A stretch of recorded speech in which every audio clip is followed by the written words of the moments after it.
distinguished guests, members of staff, dear. What an extraordinary honor to be with you here this morning, so soon after coming from Kango, Kanjaramogi. And I want to say that these are difficult times for us in the region. But when I went to lay a wreath at the mausoleum of our late brother Raila Odinga, I could not help but imagine the struggles that we have come through. And so I want to greet you as we used to be greeted by the young ones with Raila Molo Odinga. Remember those days when you say Raila Tialala. Kumbukeni hiyo, Raila Tialala. Raila. Well, Raila Tialala. Now, I've just come out there and the story has changed. And it is Joey, the buffalo. Joey.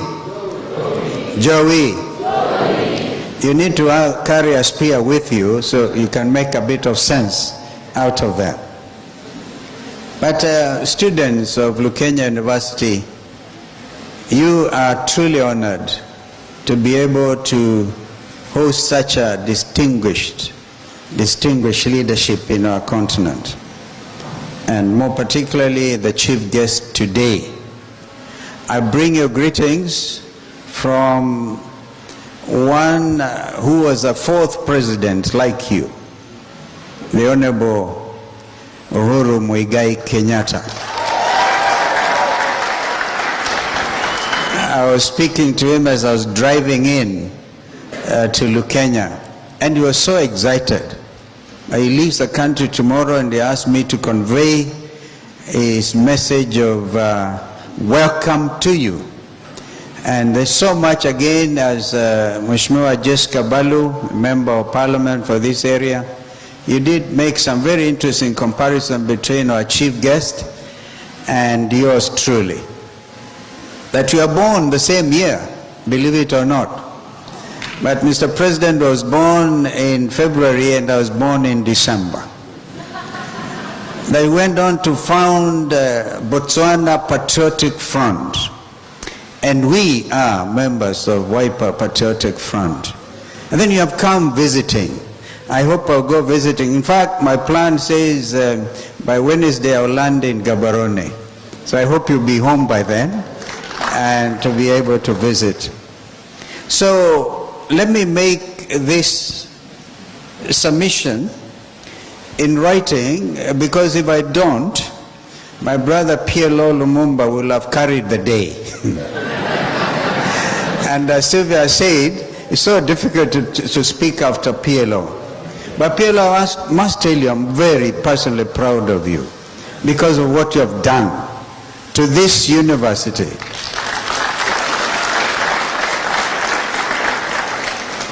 And you continue to live that dream of Pan-Africanism, content. Then you also add form to it because you're eloquent. I must take this opportunity to urge you on. Don't look back. Now you're looking at innovation. You're even looking at media relations. You're expanding this space. Because, as you say, the period of sloganeering is over. No more slogans. We need to really live what we preach. And so, you're in the forefront at such a time as this. I've seen you crisscross the continent, sometimes addressing huge audiences, some not so huge. Like I watched what you talked about in Accra, Ghana, and I'm truly amazed. And so I wasn't here when Malema was here, because I was afraid that these Kenyans were going to look at me differently. But that's a true African, a true son of this continent, saying it as it is. Because the era of preaching that we are the African lion has come to an end. because must come to an end literally and really do something. We often talk about the Asian tigers, Mr. President, the Asian tigers, and then we say the time for the African lion has come, and the elephants and all. We need to lift this country. The moment has come. And now the rest of my remarks must be in writing. This university holds a very special place in my heart. Every visit reminds me of its remarkable journey. From the laying of the first stone to this very moment, as we break ground for the Pan-African Institute. It is a story of vision, of courage, and unwavering perseverance. That's why you address that the dress code here is not a suit or a jacket like Governor Mutula is wearing. And imagine this mama and our late brother Justice Kasanga Mulwa were able to do the impossible. The dream of Justice retired Kasanga Mulwa and Mrs. Mother Mulwa has not only endured, it has indeed flourished. The Kenya University stands today as a shining example of how vision, determination, and purpose can create transformative institutions. Because of their vision, Makueni proudly hosts Kenya's first non-profit university dedicated to African empowerment through education and through innovation. This is the essence of transformation. The belief that with commitment and persistence, we can build institutions that educate minds, shape futures, and strengthen our continent. Distinguished guests, Africa and the world bade farewell to one of our greatest Pan-Africanists, the second Prime Minister of the Republic of Kenya, Right Honorable Raila Amolo Odinga. Your heartfelt tribute to him this morning deeply moved me. I'm certain that from the mountaintop, my dear brother and friend Raila is smiling down upon us and upon you, proud of your tribute to him in his honor this morning.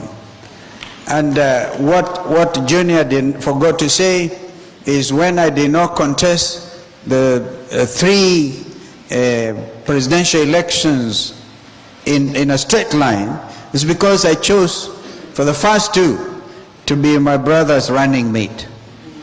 And the third one, I did not even offer my candidature. I said I was going to really support him unconditionally. And that we did. Raila's Pan-Africanism was never merely ideological. It was a way of life.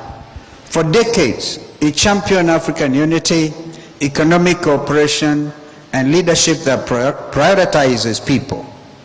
He believed passionately that Africa must speak with one voice and that our continent's future depends on our ability to stand together. As the African Union's High Representative for Infrastructure Development, Raila carried this dream across Africa.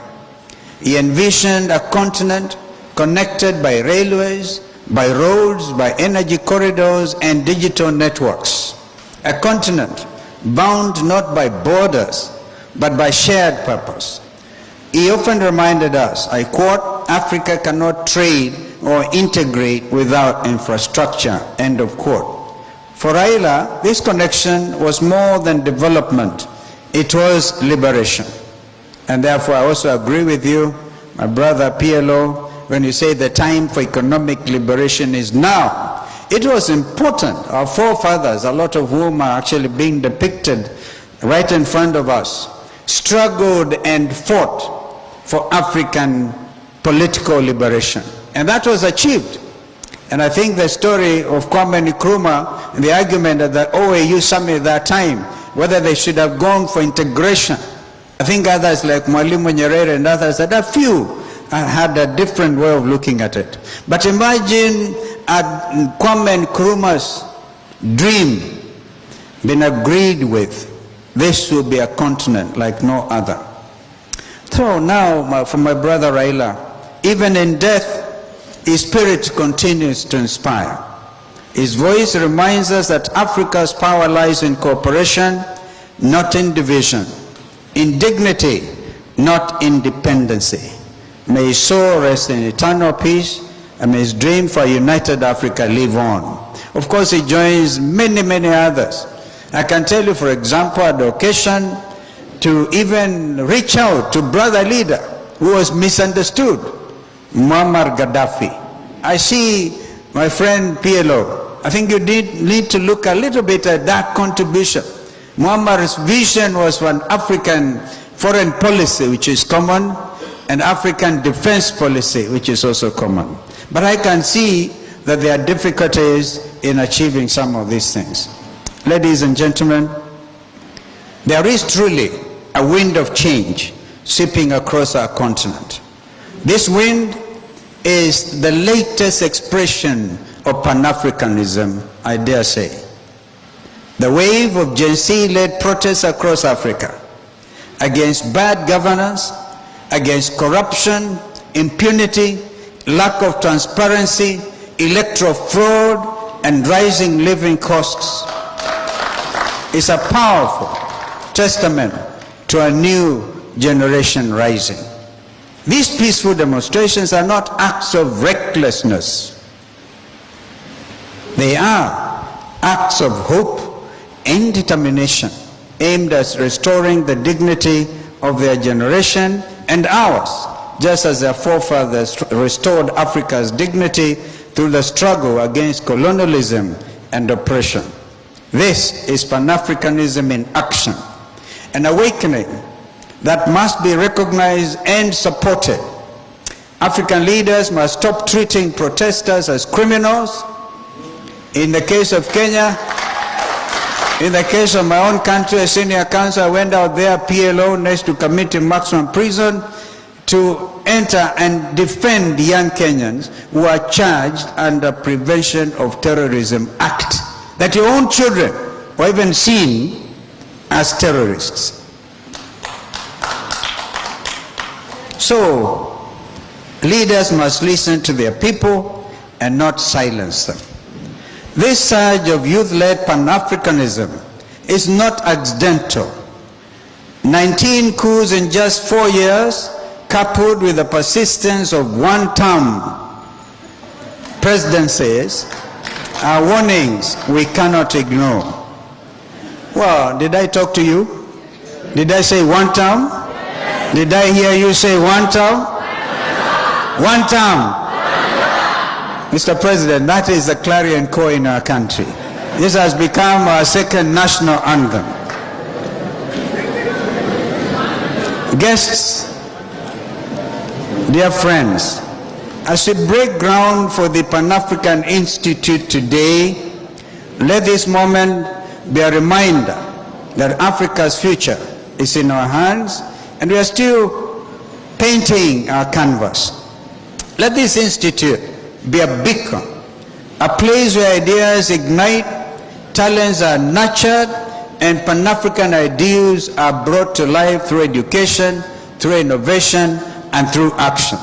Together, let us continue the work of building a continent where opportunity, where dignity, and prosperity are within reach for all. Let us honor the legacy of those who came before us and empower the generation that is rising now. The journey is long, but the vision is clear. An Africa united, strong, and free. Viva Africa! Viva, Viva Africa! Viva. Comrades power! Power. Comrades power! Power. Comrades transaction! You know what that means. God bless you. God bless the Republic of Kenya. God bless the Republic of Botswana. Long live Africa. The time for Africa to rise is now. Amen.